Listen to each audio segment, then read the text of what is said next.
Hello everybody, it's Roberta Boffo. Welcome back to my channel. So today I'm really happy to have you back for our second episode of our new series Behind the Art with Roberta Boffo. And today we are going to talk about the question that's been asked so very often, which is how I deal with mistakes in my art. So we're gonna talk a little bit about how I grew up, what was instilled into me, and also my psychology and my philosophy around the art practice, which will help you understand why I do things the way I do them, and how I problem solve through the process in my practice. Towards the end of this video, I will show you the process of creating this artwork, the simple picture, which is probably one of the only video where I actually I was able to record this, me making a mistake and how I dealt with it. So that might be interesting for you to see.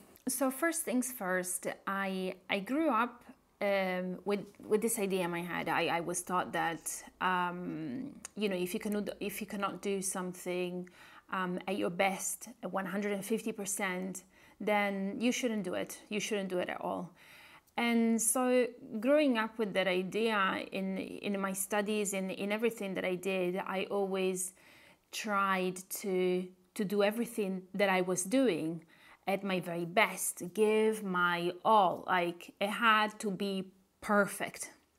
And so I developed this sort of obsession for perfectionism, for doing everything the right way at the first try.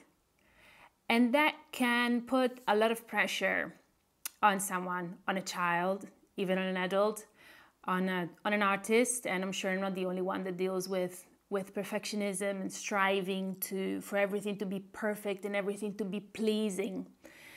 Said that nothing is ever wrong, so that you have to toss no artworks whatsoever, and then you get to waste no paper and no materials because everything is done perfectly and everything is pleasing to your eye. And the hard reality is that it doesn't happen this way, and it certainly doesn't happen this way for me. This way of thinking has indeed impacted my art practice and even my process. Sometimes I work on something and then it just turns out that I don't like it and I cannot deal with it. And so throughout the years I have tossed quite a bit of artworks that just didn't work for me, and it's it just happens very impulsively. It's a matter of if I like you right now at this very moment, then I'll keep you. But if I don't, then I have to trash you and I have to eliminate you. And and artwork has to go. So I'll just tear it and toss it and it just go in the bin. But it has to leave my mental and my physical space so that whatever I decide to keep in my space around me is nothing short of perfection. And this can be very detrimental psychologically, and also for the healthy development of an artist, because it's either black or white, which, pun intended, it is my world. But the process of creating art is not a straight line, and more often than not you'll find yourself in situations where you're creating work and it's more for for self-discovery, because you're just trying things out, and as an artist you need to allow yourself to have a space where you're able to do that healthily, and that you can accept that. You can accept that things will turn out fine and you'll love it, and things will also turn out possibly not okay, and you won't love the artwork and you might hate the artwork, and that's okay. At some point in my practice, I can't pinpoint at what time exactly this happened, But my thinking started to shift. And I started to think of my work as this alternate person. As I am a person, there's also another person that is me, the artist in me. And this person has thoughts, has a mind of its own, has a voice, and all of this needs a space for it to come to life, to, it wants to say things, it wants to express itself, it wants to convey messages. And so I think it was more of a natural development, a psychological one, in which it felt right for me not to be in the driving seat anymore. And that's how I think of my art. I'm not controlling the art per se. I am allowing the art to come to life. I am a vessel. I am this channel for the art to be alive, to come alive. And so in this way, I kind of surrender to the process because I know that the art has a plan on its own. And being an intuitive artist, I think this is what also helped me get to this point, psychologically speaking, because you are in a position where you're feeling, so you start with your emotions, with how you feel, and it's this flow, this sort of these emotions moving within you that create this dance on the paper, and you allow for them to flow through you, and it makes sense and it feels good. And it feels good to know that you're not in charge, that you're taking this sort of a more relaxed approach to the work, because you are still, in a way, you are still aiming for perfection, but for me, at the very least, because you know my work by now, in the details, in the very little things, in the tedious process. Of course, I'm always aiming for perfection, even though, let's just say that perfection doesn't exist, because we're humans and we're flawed by design, by default. And yet we can come very, very close to it. So by thinking that the art takes you where it wants to go, it felt so natural and it felt so good. And I had so much more respect for my work, for what I was doing, for what I was creating, because I felt like it was coming from somewhere else.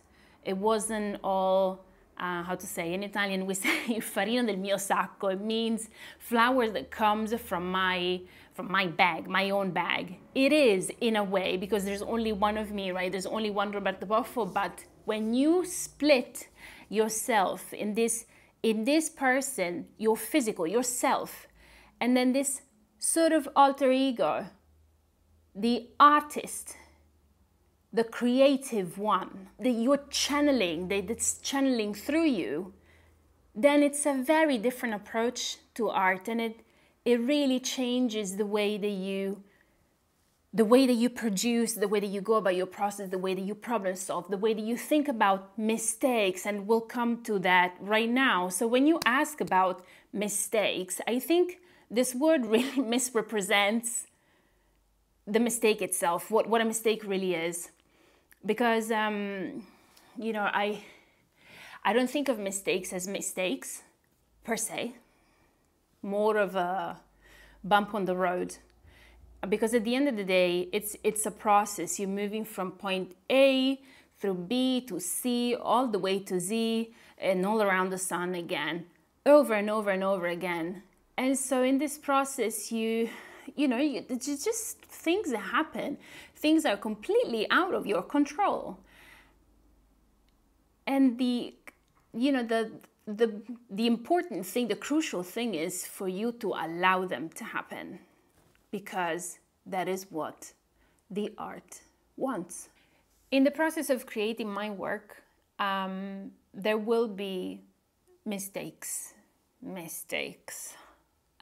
bumps on the road, things that happen because it's just you have no control at the very moment, because it's an accident, because it just happens. You know, in English we say shit hits the fan. Yes, it does. So when that happens, it just happens. You let it happen. You have to let it happen for you to be able to move forward and move ahead. And so this is what I do. When something happens, I am no saint. I mean, I get frustrated, I get angry, I have all my range of very colorful words, but that will last like, what, 2-3 minutes, and then I'm just, okay, back to work. So we just, I find ways to fix, to, like commander, you find ways to, to continue on the road. It isn't a straight line, but you get there eventually. And so all that happens is welcome, and it just helps me to, better myself and improve myself. And also, very importantly, up here, it helps me to, to stay in a place where it's healthy. It's mentally healthy for me to be there, and I'm happy to be there with an open heart, with an open mind, knowing that things will happen, and I have ways of dealing with them and moving forward and get to a place where I am happy with what I'm doing, and I can accept that the art is taking me where it wants to go. And then at the end of the day, the best part is, for me and my work, the best part is that no matter what I start, whatever it is, I don't know how, I know how I'll get there, but I don't know everything. It's more of like an adventure. We're going on a journey, yes, and that's fun. It's beautiful. It's beautiful to be led onto, to be taken somewhere where, I know that I have no control, or not all the control is on me, and I must release it, and I must surrender so that I can enjoy the process. And I think that's beautiful, and probably the best takeaway from this video for anyone who's watching. Thank you for being here. It's to just enjoy the process, knowing that we aren't perfect. We can still push. You should. We should. Everybody should. That you still push yourself to do the best that you can do, and best changes as you progress and as you improve. I also see it in my own work. Your best is better than yesterday and better than the day before. Your best improves itself. And yeah, so you should just keep going. So one mistake that I had to deal with in a recent artwork that just is now sold, the original. It was that buried giraffe / horse / wonky / awkward little freaking animal that I tried to draw, which, awkwardly enough, so many people thought it was really cute. So going back to, you see, people will like something that you really hate, and that's just so funny. But thank you so much for loving the giraffe. It still lives under a big fat black block. It's there sleeping. She's just wonderful. So now we're going to go through the process of creating this infamous video of the simple picture, and I'll show you what I did. So I'm gonna look at the video on my phone, but you'll see it on the screen just because we are very advanced over here. I'm old, forgive me. So I'm just gonna look at the video on my phone, and I will narrate it, and you can just listen and enjoy. Ciao for now. Right, so this is the simple picture, and this is how I started this artwork. I just wanted to play around. There you go. So I started with all these little, marks, waiting for the brush and the ink to really dry out. That was particularly satisfying I still at this point had no idea what I was doing still, but I just kept going and sewed mark after mark. And now I changed the brush, so here it is. There's more line work and other elements. Actually, the funny thing about this artwork is that this simple picture is that picture right there. And as you see me here, I'm starting to outline this freaking giraffe, okay? There was supposed to be an amazing looking giraffe, and turns out that it's a little wonky. I don't even know. Some people mistook it for a horse. Here, I was completely annoyed and pissed off, okay? So I said, you know what? Bye giraffe, bye horse, and ta-ta, victory. Yes, at this moment, I was happy. I dealt with it. The big black block was in the right spot. So you see, this is just part of the process, and at the end of the day, all pieces fall in the right place as they were meant to be. But then again, in the process, you just discover things like Roberta is really excuse me, at drawing little animals that are not elephants. God, I love elephants, but horses and giraffes is a no, no, no. As you see me here, I am stippling, I'm adding more details in. So this part is actually the easiest part for me because, you know, it's kind of my comfort zone. I know what I'm doing. There was something else. Yeah, the little black dot right there in the bottom corner. It's also because I made a little mistake with the consistency of the symbols, and I kind of didn't like that. It was pulling my eye a little bit, and so bang, like a little dot. So I have ways to, you know, sort out and sort of problem solve through the process, and that is what works for me. That is what works for me. I guess this covers today's marathon. Now, if you would love to know more about me and my art practice, please do visit my website, where you can also collect my original art and fine art prints.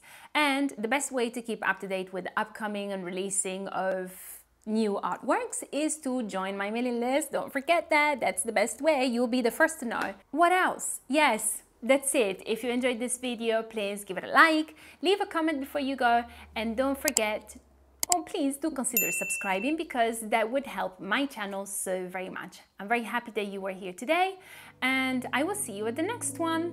Thank you so much, and goodbye. Ciao!